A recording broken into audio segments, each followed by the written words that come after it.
अस्सलामुअलैकुम सामीन, 25 रबीउल अव्वल की तारीख शुरू हो चुकी है। 21 अक्टूबर है। सोशल इंडिया न्यूज़ में आपका खैर मकदम है।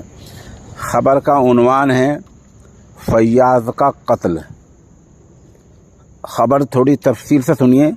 मगरबी उत्तर प्रदेश के ज़िला शामली के कस्बा कैराने में आज फैयाज़ का कत्ल हो गया है और सुबह एक भट्टे पर उसकी लाश मिली है।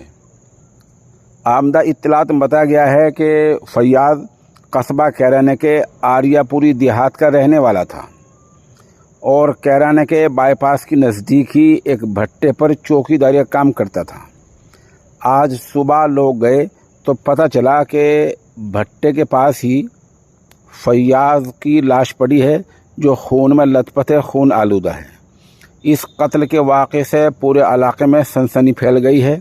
कत्ल की बात सुनते ही आला अफसरान मौके पर पहुंचे हैं। ज़िला शामली के एसपी अभिषेक ने सहाफ़ियों को बताया कि कैराना इलाके के आरियापुरी देहात में ईंट भट्टे पर चौकीदार का कत्ल हुआ है। चौकीदार की लाश मिली है, उसके सर में चोट लगी हुई है। पंचनामा तैयार करके पोस्टमार्टम के लिए लाश को भेज दिया गया है। एसपी ने कहा कि मामले के हल करने के लिए